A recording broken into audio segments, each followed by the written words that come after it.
ಬೆಂಗಳೂರು ದಕ್ಷಿಣ ವಿಧಾನಸಭಾ ಕ್ಷೇತ್ರದ ಹೊಂಗಸಂದ್ರ ಮೈಕೋ ಲೇಔಟ್ಗೆ ಕಳೆದ 30 ವರ್ಷಗಳಿಂದ ಸರಿಯಾದ ರಸ್ತೆ ಇಲ್ಲದೆ ಸಾರ್ವಜನಿಕರಿಗೆ ಮತ್ತು ಶಾಲಾ ವಿದ್ಯಾರ್ಥಿಗಳಿಗೆ ಸಾಕಷ್ಟು ಸಮಸ್ಯೆಯನ್ನು ಅನುಭವಿಸುತ್ತಿದ್ದು, ಜೊತೆಗೆ ಕೆಲವು ಪ್ರಭಾವಿಗಳು ನ್ಯಾಯಾಲಯದಲ್ಲಿ ಈ ವಿಚಾರವಾಗಿ ದಾವೆ ಹೂಡಿದ್ದು, ಫೆಬ್ರವರಿ ತಿಂಗಳಿನಲ್ಲಿ ನ್ಯಾಯಾಲಯದಲ್ಲಿ ನಮಗೆ ನ್ಯಾಯ ಸಿಕ್ಕಿದ್ದು. ಈ ನಿಟ್ಟಿನಲ್ಲಿ ಇಂದು Begur Mico layout welfare association ವತಿಯಿಂದ ಮೈಕೋ ಲೇಔಟ್ಗೆ ತಾತ್ಕಾಲಿಕವಾಗಿ ರಸ್ತೆಯನ್ನು ದುರಸ್ತಿಯನ್ನು ಮಾಡಿಕೊಳ್ಳುತ್ತಿದ್ದೇವೆ. ಮುಂದಿನ ದಿನಗಳಲ್ಲಿ ಜಿಬಿಎ ವತಿಯಿಂದ ರಸ್ತೆಯನ್ನು ಮಾಡಿಕೊಡಲಿದ್ದಾರೆ ಎಂದು Begur Mico layout welfare association ಮುಖ್ಯಸ್ಥರು ತಿಳಿಸಿದರು. ಇನ್ನು ಸ್ಥಳದಲ್ಲಿ ಬೇಗೂರು ಪೊಲೀಸರು, ಮೈಕೋ ಲೇಔಟ್ನ ನಿವಾಸಿಗಳು ಮತ್ತು ಸುತ್ತಮುತ್ತಲಿನ ಅಪಾರ್ಟ್ಮೆಂಟ್ ನಿವಾಸಿಗಳು ಹಾಜರಿದ್ದರು.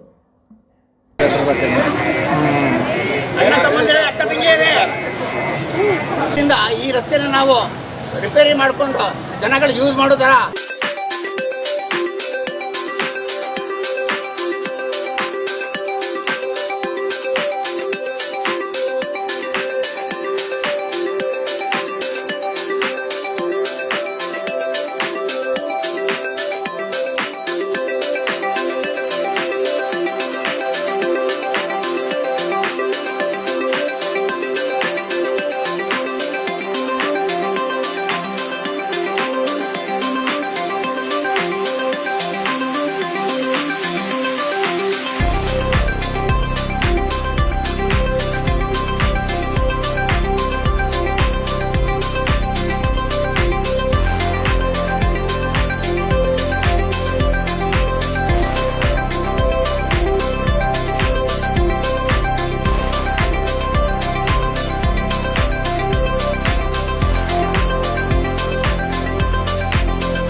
ಇದು ಬೇಗೂರು ಹೊಂಗಸಂದ್ರ ಮೈಕೋ ಲೇಔಟು.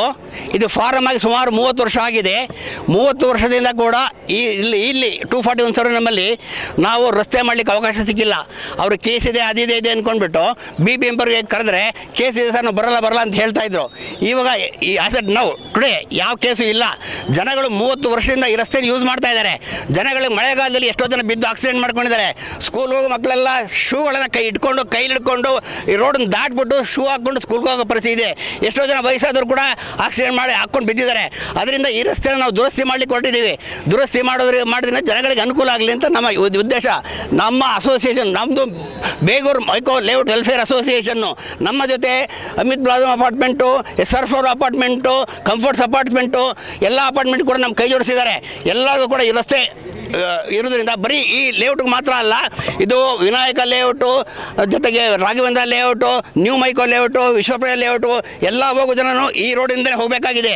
ಈ ರೋಡು ತುಂಬಾ ಅವಶ್ಯಕತೆ ಇರೋದ್ರಿಂದ ಈ 3 ರೋಡ್ಗಳನ್ನು ಜಂಕ್ಷನ್ ಮಾಡಿಬಿಟ್ಟು ಈ ರೋಡು ನಮ್ಮ ಬೇಗೂರು ಹೊಂಗಸಂದ್ರ ಮೈಕೋ ಲೇಔಟ್ಗೆ ಜಾಯಿನ್ ಆಗುತ್ತೆ. ಆ ಮೇನ್ ರೋಡ್ಗೆ ಹೋಗೋದಕ್ಕೆ ಒಂದೇ ರೋಡು ನಮ್ಗೆ ಅನುಕೂಲ ಇರೋದು. ಅದರಿಂದ ಈ ರಸ್ತೆ ಮಾಡಲಿಕ್ಕೆ ಹೊರಟಿದ್ದೀವಿ. ತಮ್ಮ ಎಲ್ಲರ ಸಹಕಾರ ನಮ್ಗೆ ಇರಬೇಕು. ಮುಂದೆ ಕೂಡ ಸಹಕಾರ ದೊರೆಯುತ್ತೆ ಅಂತ ಅಂದ್ಕೊಂಡಿದ್ದೀವಿ. ನಾವು ಯಾರು ಅಪೋಸ್ ಮಾಡ್ಕೊಂಡು ನಾವು ಹೋಗ್ತಾ ಇಲ್ಲ. ಜನಗಳಿಗೆ ಅನುಕೂಲ ಆಗಲಿ ಮಾತ್ರ ಈ ರೋಡ್ ಮಾಡಲಿಕ್ಕೆ ನಾವು ಹೊರಟಿದ್ದೀವಿ ಅಷ್ಟೇ. ತಮ್ಮೆಲ್ಲರ ಸಹಕಾರ ಇರಲಿ ನಾನು ಬೇಡ್ಕೊಳ್ತಾ ಇದ್ದೀನಿ. ಈ ರಸ್ತೆ ಸಮಸ್ಯೆ ಇದ್ದಾಗ ಯಾರು ಜನಪ್ರತಿನಿಧಿ ದೂರು ಕೊಟ್ಟಿದ್ದೀರೋದು? ನಾವು BBMPಗೆ ಚೀಫ್ ಕಮಿಷನರ್ ಕೊಟ್ಟಿದ್ದೀವಿ, ಜಾಯಿಂಟ್ ಕಮಿಷನರ್ ಕೊಟ್ಟಿದ್ದೀವಿ, MLAಗಳು ಕೊಟ್ಟಿದ್ದೀವಿ, ಎಲ್ಲರಿಗೂ ಕೊಟ್ಟಿದ್ದೇವೆ. ಕೇಸ್ ಇದೆ ಅಂತ ಹೇಳಿದ್ರು. ಇವಾಗ ಕೇಸ್ ಯಾವುದೂ ಇಲ್ಲ. ಇವಾಗ ಅವ್ರು ಕೇಸ್ ಮೂವ್ ಮಾಡ್ಬೋದು. ನಾವು ಮೊನ್ನೆ ನೀವೇ ತಾವಾಗ ಎಲ್ಲ ವೆಲ್ಫೇರ್ ಅಸೋಸಿಯೇಷನ್ ಅವರು ಹೇಳಿದಿರೋದು, ನೀವೇ ಮಾಡಿಸ್ಕೊಂತಾರ ರೋಡ್? ಈಗ ಇಲ್ಲ, ನಾವು ಈಗ ಸದ್ಯಕ್ಕೆ ಟೆಂಪರರಿ ಕಚ್ಚಾ ರೋಡ್ ಮಾಡಿರ್ತೀವಿ. ಆಮೇಲೆ BBMP ಬಂದರು, ವೈಟ್ ಟಾಪಿಂಗು ಟಾರು ಮಾಡ್ಕೊಡ್ತಾರೆ ಅವರು. ಸದ್ಯಕ್ಕೆ ಜನಗಳು ಓಡಾಡ್ತಾರೆ. ಮಳೆ ಸ್ಟಾರ್ಟ್ ಆಗ್ತಾ ಇದೆಯಲ್ಲ, ಅದಕ್ಕೆ ಕಂಡೀಷನ್ ಆದರೆ ಜನಗಳು ಓಡಾಡೋಕ್ಕೆ ಅನುಕೂಲ ಆಗಲಿ, ಯಾರು ಬಿದ್ದು ಗಾಯ ಮಾಡ್ಕೊಳ್ಬಾರ್ದು, ಸ್ಕೂಲ್ ಹೋಗಿ ಅನುಕೂಲ ಆಗಲಿ ಅಂತ 100 ಬಸ್ಗಳು ಓಡ್ತಿದೆ. ಸ್ಕೂಲ್ ಬಸ್ಗಳು, ಟ್ರ್ಯಾಕ್ಟರ್ಗಳು ಓಡ್ತಾ ಇದೆ. ಈ ರೋಡ್ನಲ್ಲಿ BBMP ಗಾಡಿಗಳು ಓಡ್ತಾ ಇದೆ. ತುಂಬ ಅವಶ್ಯಕವಾದ ರೋಡ್ ಇದು. ಅದಕ್ಕೋಸ್ಕರ ನಾವೇ ಸದ್ಯಕ್ಕೆ ಟೆಂಪರರಿ ರೋಡ್ ಮಾಡಲಿಕ್ಕೆ ಹೊರಟಿದ್ದೀವಿ. ಆಮೇಲೆ BBMP ಬಂದು ಆ ಫಂಡ್ ಯೂಸ್ ಮಾಡಿ ಪರ್ಮನೆಂಟ್ ರೋಡ್ ಮಾಡಿಕೊಡ್ತಾರೆ. ಈ ರಸ್ತೆ ಕಟ್ಟಾಗ್ತಾ ಇದೆ ಯಾರು ನಾವು ಲ್ಯಾಂಡ್ ಆರ್ಡ್ಸ್ ಅಂತ ಬರ್ತಾರೆ, ಯಾರು ಬರ್ತಿರ್ತಾರೆ, ಯಾರು ಅಂತ ಗೊತ್ತಿಲ್ಲ. ಯಾರು ಬರ್ತಾರೆ. ಆ ಟೈಟ್ಲ್ ಯಾರಿಗೂ ಇಲ್ಲ ಇದುವರೆಗೆ. ಕೋರ್ಟಲ್ಲಿ 2012ರಲ್ಲಿ ಕೇಸ್ ಫೈಲ್ ಮಾಡಿದ್ರು ಟೈಟ್ಲ್ ಆಫ್ ಓನರ್ಶಿಪ್ಗೆ. ಇದುವರೆಗೆ ಕೇಸು ಡಿಸ್ಪೋಸ್ ಆಗದೇ ಇತ್ತು. ಯಾರ್ದು ಟೈಟ್ಲ್ ಅಂತ ಡಿಸೈಡ್ ಆಗಿಲ್ಲ, ಓನರ್ ಯಾರು ಅಂತ ಡಿಸೈಡ್ ಆಗಿಲ್ಲ. ಅದು ಅವ್ರಿಗೆ ಇಂಜೆಕ್ಷನ್ ಆರ್ಡರ್ ಕೇಳಿದ್ರು, ಇಂಜೆಕ್ಷನ್ ಆರ್ಡರ್ ಕೂಡ ಕೊಟ್ಟಿಲ್ಲ. 6ನೇ ತಾರೀಕು, ಈ ತಿಂಗಳು 6ನೇ ತಾರೀಕು ಕೇಸ್ ಡಿಸ್ಪೋಸ್ ಆಗಿದೆ.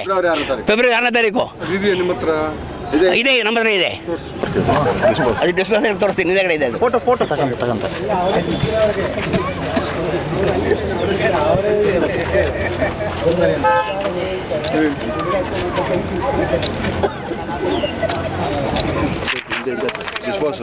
ನಮಸ್ಕಾರ ಸರ್. ನಮಸ್ಕಾರ ಸರ್. ನಮಸ್ತೆ. ನೋಡೋಣ. ಈ ಕೋರ್ಟ್ಗೆ ಜುರಿಸ್ಡಿಕ್ಷನ್ ಇಲ್ಲ ಅಂತ ಹೇಳ್ಬಿಟ್ಟು ಮೊನ್ನೆ 6ನೇ ತಾರೀಕು 6/2/26ರಲ್ಲಿ ಡಿಸ್ಪೋಸ್ ಆಗಿದೆ. ಅವರು ಬೇರೆ ಕೋರ್ಟ್ಗೆ ಹೋಗಿ ಅಂತ ಅವ್ರ ಕ್ಲೈಂಟನ್ನು ವಾಪಸ್ ಕೊಟ್ಟಿದ್ರು ಕ್ಲೈಂಟಿವ್ಸು ಬೇರೆ ಕೋರ್ಟ್ಗೆ ಅಪ್ರೋಚ್ ಮಾಡಿ ಅವ್ರು ಬೇಕಾದ್ರೆ they can seek legal help from the court. As that no there is no case as for this land is concern. ಅದಕ್ಕೋಸ್ಕರ ನಾವು ಈ ರೋಡ್ ಮಾಡಬೇಕು ಅಂತ ಹೊರಟಿದ್ದೇವೆ. ಈಗ ಜನಗಳಿಗೆ ಅನುಕೂಲ ಆದರೆ ಅದು ಅವರ ಆಶೀರ್ವಾದ ನಮ್ಮ ಮೇಲೆ ಇರ್ತದೆ. ವಯಸ್ಸಾದವರು ಪಾಪ ಎಷ್ಟೋ ಸರಿ ಬಿದ್ದು ನಾವು ಮನೆಗೆ ಕರ್ಕೊಂಡು ಬಿಟ್ಟಿದ್ದೀವಿ. ಅವ್ರನ್ನ ಸ್ಕೂಲ್ ಮಕ್ಕಳು ಬಿದ್ದಿದ್ದಾರೆ.